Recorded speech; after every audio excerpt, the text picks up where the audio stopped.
Afternoon, how are you? Well, it's overcast, it may rain, it's comfortable, and that's the value of the end of the day walk.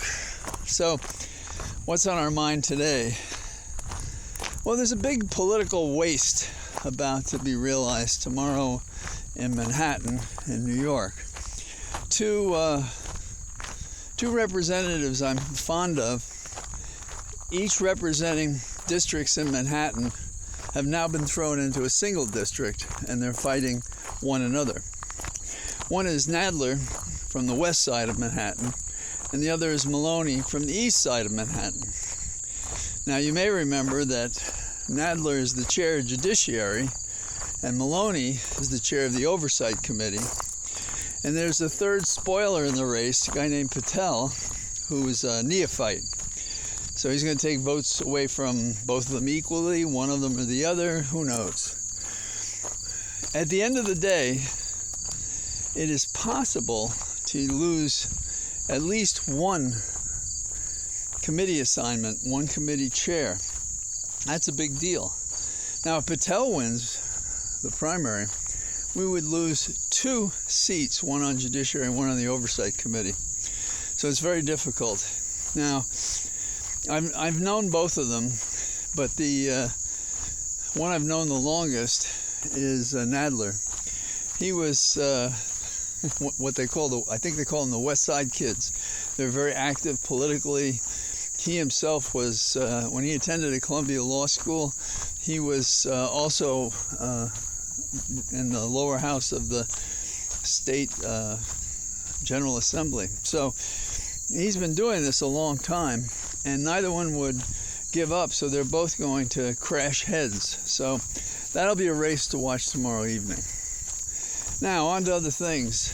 The judge who issued the ruling saying that I'm inclined to release the affidavit in support of the Trump search warrant is now saying, but of course, the redactions that I've requested may so make it difficult to understand that, I don't know, maybe it won't be released. So he walked it back on Friday. And between his original decision and Friday, you have to wonder if the explosion, the coercive dialogue by Trump hasn't adversely affected his support. And it's interesting, we see this phenomenon all the time. Witnesses and parties, and they pull in their head like a turtle under siege, and they walk things back. Is that what happened with Bragg? I don't know. Is that why we don't have any prosecutions from the Southern District of New York? I don't know.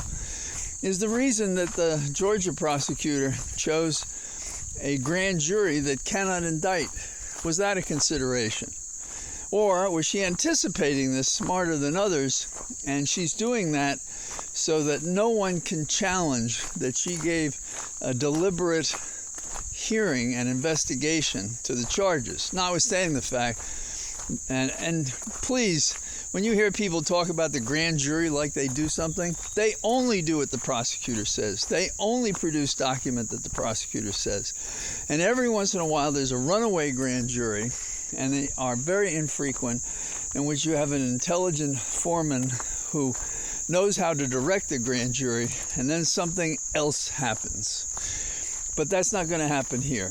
So is the judge going for the hills? And also consider the fact that we have Lindsey Graham, who doesn't want to answer the subpoena in Georgia. And so he lost in the trial court. And the trial court said he didn't have a leg to stand on. There was nothing there. But the 11th Circuit Court of Appeals, they looked at it and they don't know. They're not sure. They sent it back to the trial court to see if maybe they could narrow it.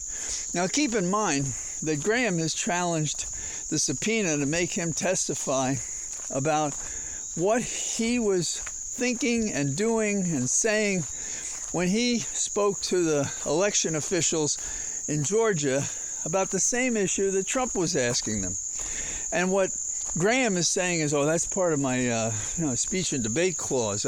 I have immunity. You can't invade that. Well, really, all kinds of immunity, all kinds of privileges take flight when you abuse them, like if you're interfering in an election, which seems so basic to what an elected representative is and what he or she should not be doing.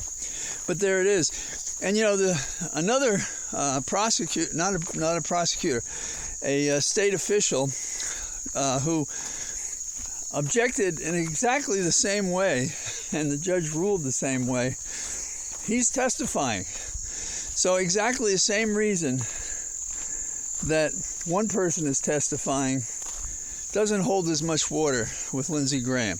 Could have anything to do with his role in the Senate, in the Judiciary Committee, in appointments to the court, in the press, that is, the press, the coercion of Trump and his lawyers doing what they do best: obstruct, mislead, misinform, delay.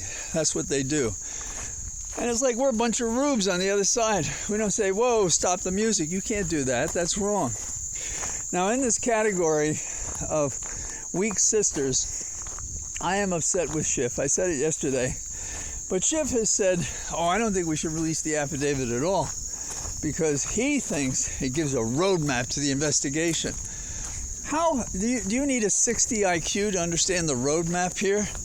Documents were taken or not from the White House. Documents were delivered or not to Mar-a-Lago.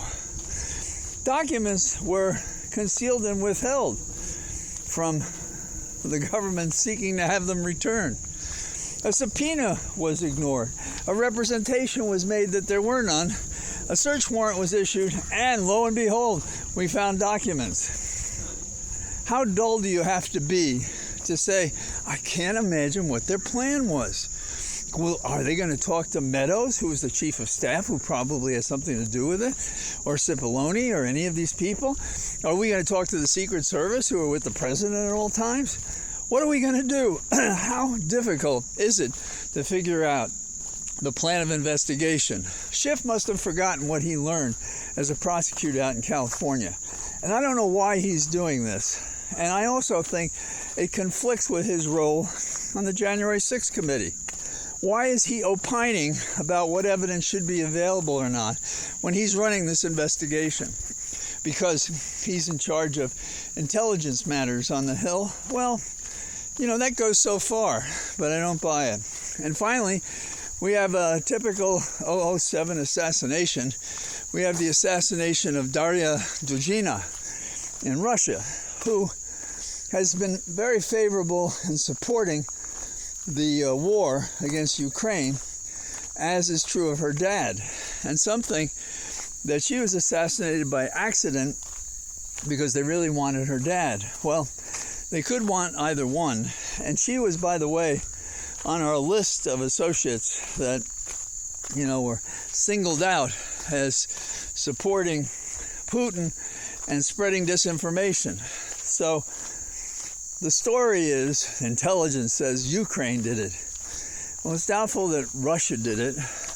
I guess somebody inside Russia could do it. And it's a little troubling that we've targeted her ourselves, and now she turns up dead. Assassinating people, I guess, is just fine, since in war there really are no rules, despite what we say, and that's obvious. But when there are no rules and people can do what they want, and we've normalized assassinations, are we going to see more here? Are we going to see our leaders assassinated? Is that where we want to take this? I don't know. But it's certainly a possibility. So keep those cards and letters coming. I'll keep walking and opining, and I hope you found this interesting. And I am, as always, among my cathedra of trees. Take care. Bye-bye.